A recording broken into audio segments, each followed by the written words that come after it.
Hi, hello. Welcome to the episode of Isaiah's Newsstand. It's your host, Isaiah Edwards. The date is October the 28th, 2023. Hope this episode finds you well, in good spirits, and high hopes. As for me, I'm doing pretty good. Let's see here. I actually wound up working today. Looks like we might be back on that overtime plan, a little holiday action, at least for us, because like we're kind of queuing up for Thanksgiving, Christmas. We kind of do a little bit more numbers during that time of the year at my job. So, things are queuing up, and it was nice. I guess that leads into my food corner. Had a couple of donuts free of charge from the old work. Let's see, what did I get with donuts? Like I got the big cinnamon roll, and then I just got an OG normal donut. They were perfect. They did not disappoint. Had a little monster, or not a monster. Actually, I haven't had monster in about a month. I'm monster free for over a month. But granted, I'm still drinking energy drinks. I'm just drinking NOS, and washed it all down with that. It was nice and easy. But yeah, I feel like I'm a little frazzled. I don't know if I'm gonna get my nap in for the day, my little nappy. Maybe not. We'll see. But we did some laundry on top of that. I've been very productive today. But let's see here. I know you guys didn't just come here to hear me squawk about myself. Maybe you did. If that is what you did, that's awesome. That's so cute. You're adorable for that. You're great. I love you.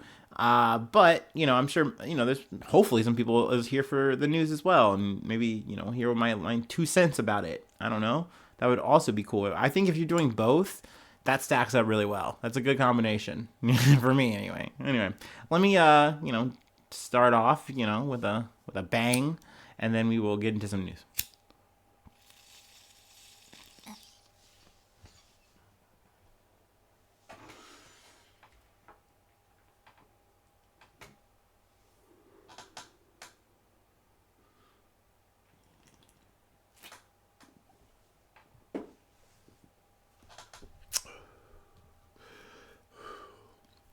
Okay, from the Associated Press. Excuse me. Maine mass killing suspect found dead, ending search that put entire state on edge.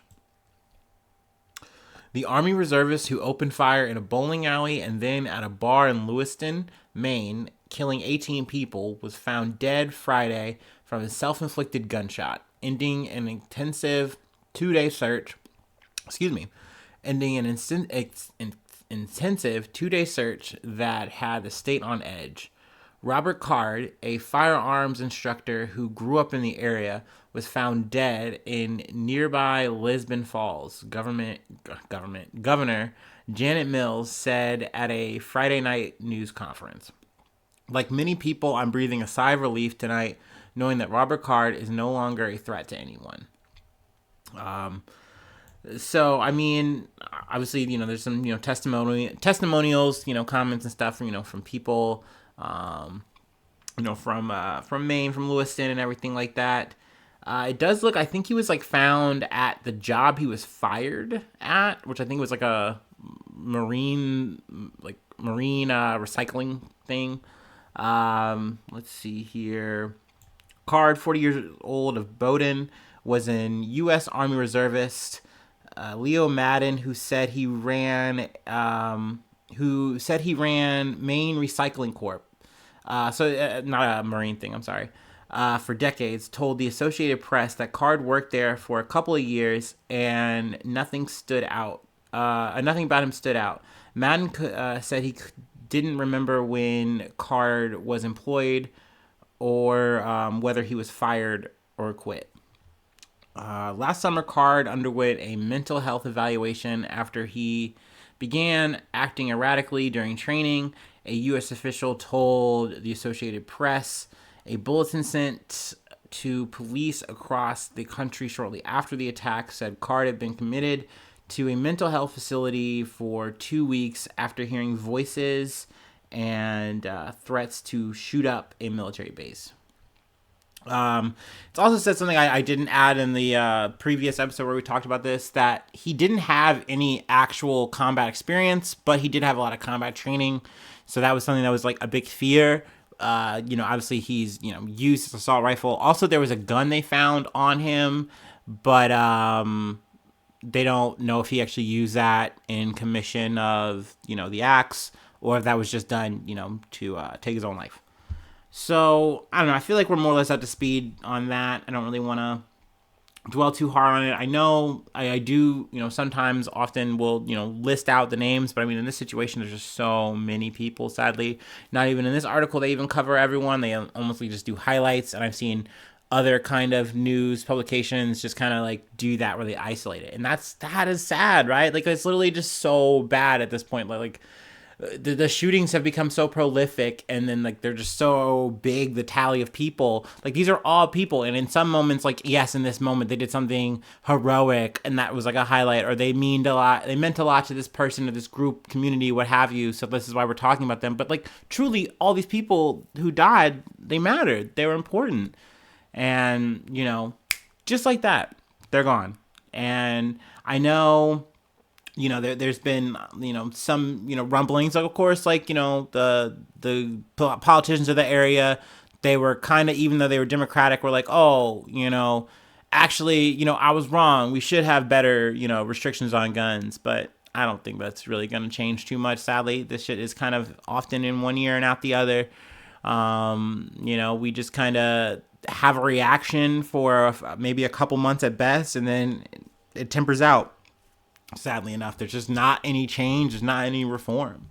I know some people are totally comfortable with that too. I know that, like, there was a interview with the guy I listened to, and he's like, like, the night everything was happening, I knew I at least had my gun. I felt safe. I felt, secure, and I felt like the people around me felt the same.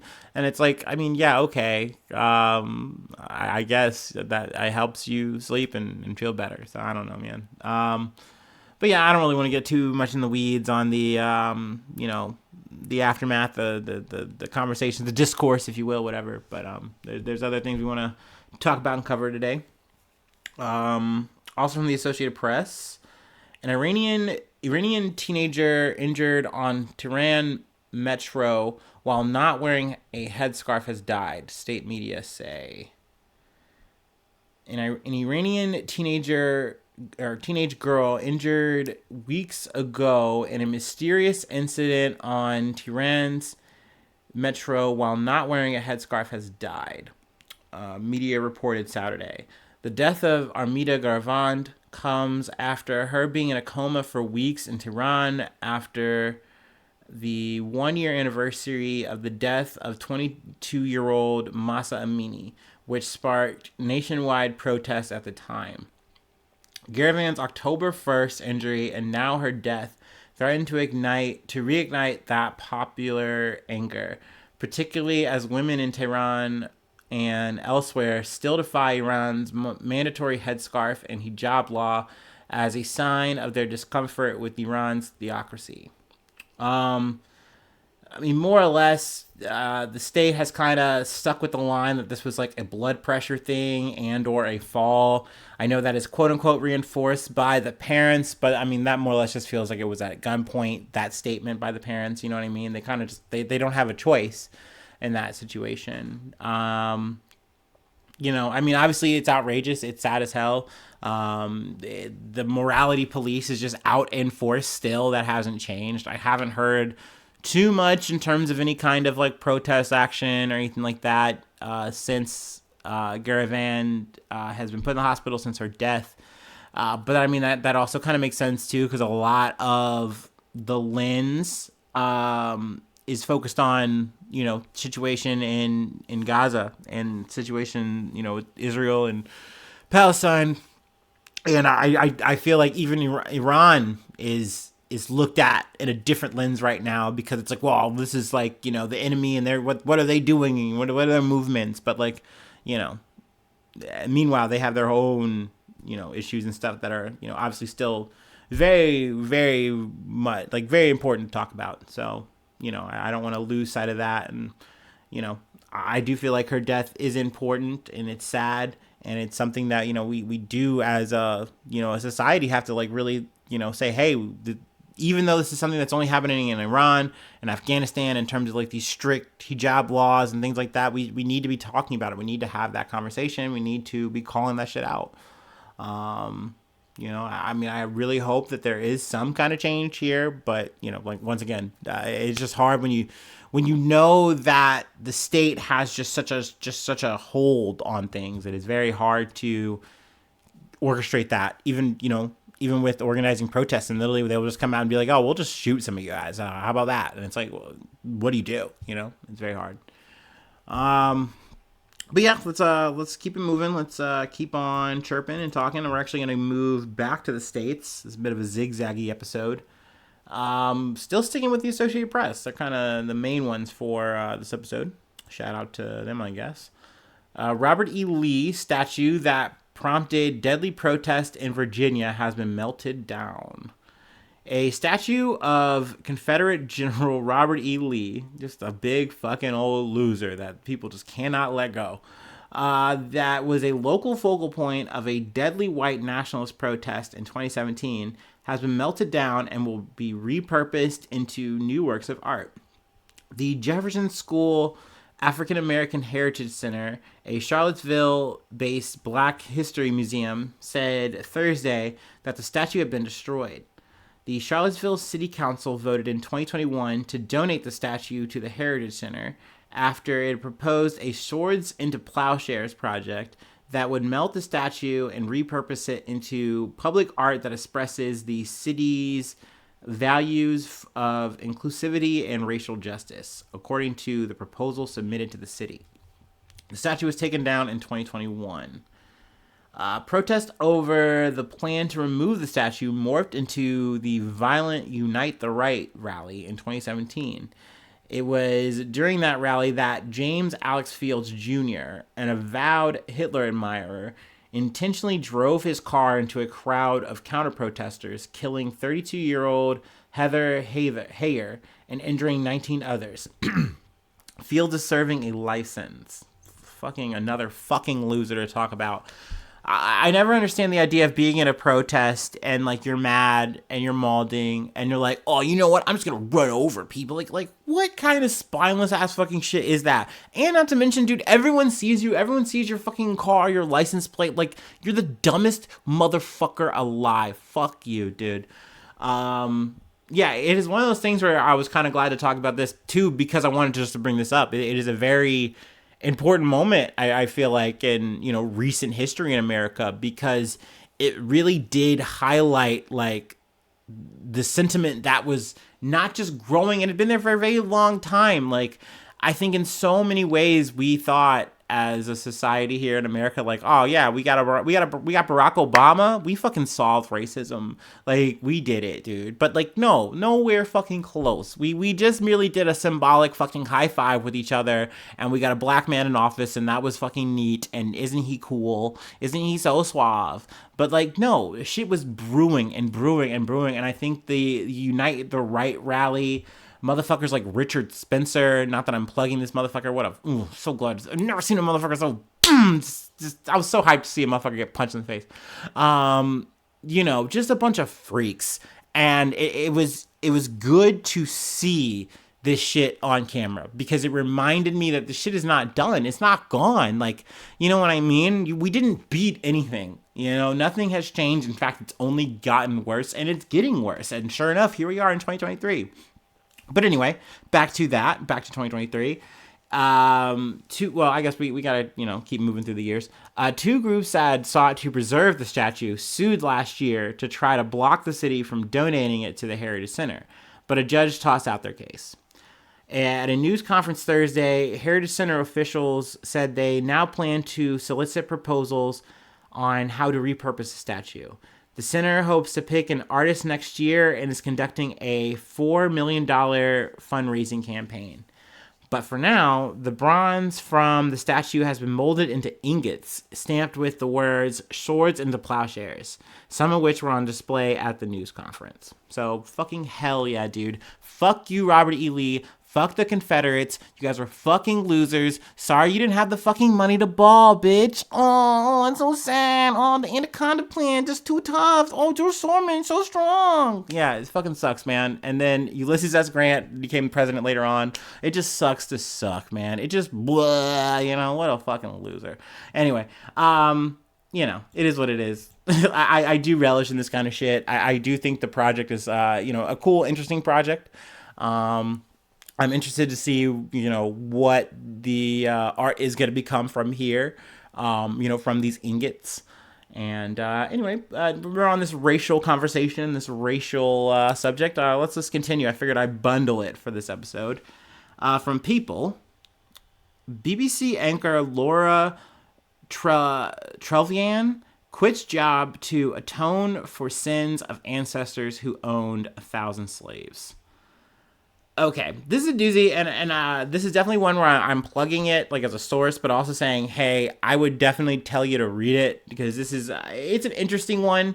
I definitely feel like I came into the article one way, maybe felt a little bit different after ish, but this is a very complex layered cake, and I also have to preface it too that I am a black man and I am not speaking for the black community as a whole here, just as I interpret the conversation, as I interpret the discourse. And, so let's just let it rip. Beyblade.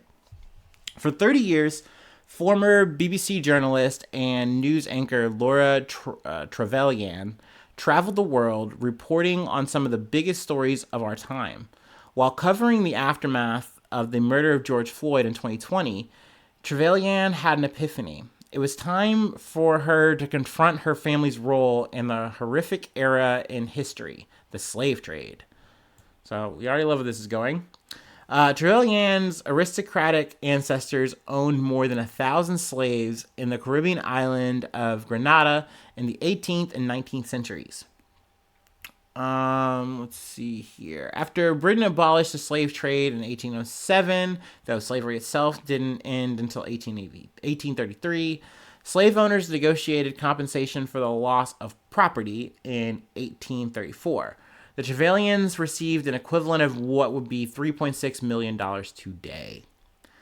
Since discovering her past, Trevelyan has quit her prestigious job at the BBC and joined the movement of getting reparatory justice for the Caribbean. That ultimately led to her apologizing publicly at an event in front of Grenada's prime minister and paying $127,000 in reparations, which will be used to help fund educational programs in the country. Let's see. The family's historical links to slavery were unknown to Trevelyan and her relatives until around 2016, after University College of London published a list of families who received compensation for being slave owners. When she was first asked by a relative what she should do, she buried herself into her work, unable to confront the issue head on. I think, they owned about 6 or 7 plantations in Grenada. And I think it was just one of those things where I can understand, or you get the notion of this. And I'm every time I hear this kind of story, I always go back to The Office, and where like Ed Helms' character is like, he finds out that like, oh, like my family owned a plantation. Oh shit. Oh no.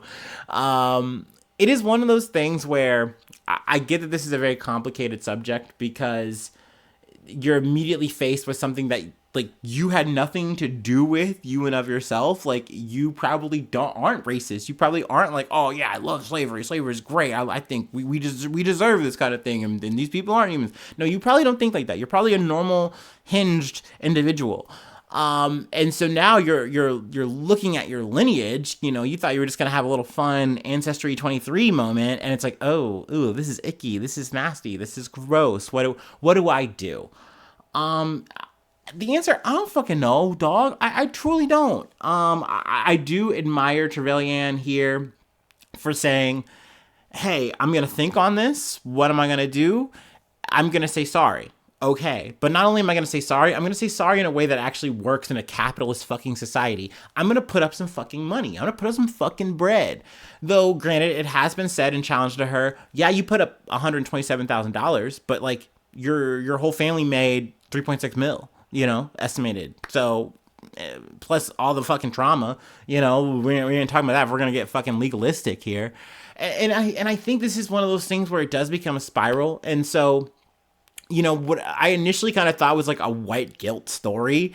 I kind of was at least kind of enamored with the fact that Trevelyan seemingly is saying, hey, I'm trying to do as much work as I can to right this wrong that, my family has done as a collective lineage at X point in time. But I also understand because I've had to have this fucking great debate with motherfuckers time and time again, why it's just like, what are we going to do here? What do you want me as an individual to do? Do you want me to put up money? Because I don't even have that kind of fucking bread. I can't trace my lineage to this kind of plantation and I have all this guap to give. I don't have it. My family doesn't have it. And then who do you give it to? I like in the situation that they did give it to like a school, and not to mention they didn't just give it, but they also gave it with the apology. Because I think having the conversation, opening it up to saying, hey, we feel bad about this and we really want to discuss this because this is what I feel like systematic racism is. Like, this is how you show and give like real examples to it. It's very hard, I think, when you're having it in the conversations of like what, a Floridian politician is trying to do. But when you say, hey, no, like I can see here how like, these women, from the society have had to go through all this kind of oppression, all this kind of injustice when it was just so easy for me to go through my walks of life. And I can see how, yes, my money is only doing so much, but here I am talking to you guys, having this conversation, and I think that's at least something. I do think this is something that is complicated. It's not easy, for sure, but by the time I was done reading this, I was going to say, okay, I feel like she is at least real for this. Like, I don't know. I don't want to hate on her. Maybe it's hard though, when we're talking about journalists. Some journalists, they just totally win me over. And I do have a soft spot bias because I thought that was going to be my fucking profession one day. It wasn't, I just wind up being a lowly fucking podcaster for the free, but whatever. I love it. I do it. But, it is one of those things that I do have a soft spot, but then you wind up seeing someone's fucking real take on this fucking issue that they fucking put on wax, and it's like, oh, you're a monster. Who knows? But I can't speculate on Trevelyan here. I only have what people are showing me here. I do think this was a good effort. I do think it's good to have this conversation. They allude, though, to like the likes of old sausage fingers, King Charles. My bad. Oh gosh, I'm so sorry. And then you're talking about it from like the breadcrumb level of like whatever her family did to like, the monarchical, whatever the fuck, they were just like, oh yeah, like we were running this whole fucking thing.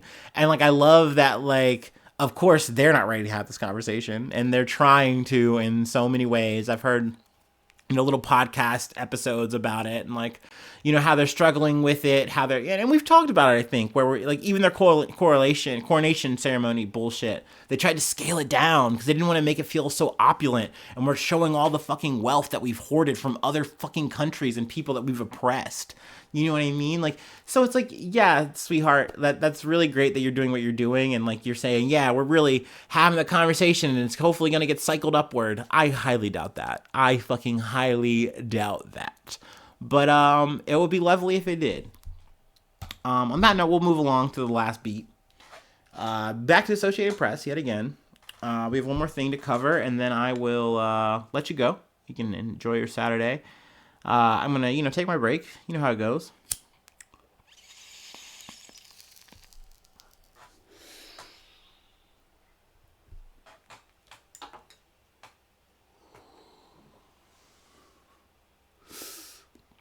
Ooh, yeah.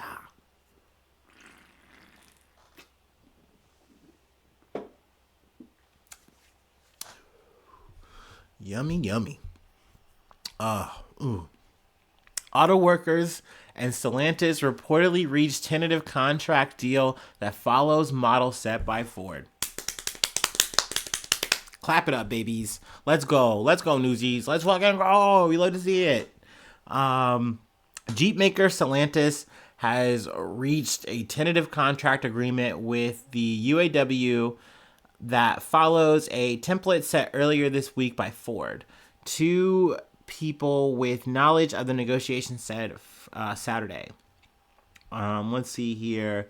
Something else I wanted to add here from the highlighted portions. Yeah, talks were... Wait. I remember getting a little bit ahead of myself here.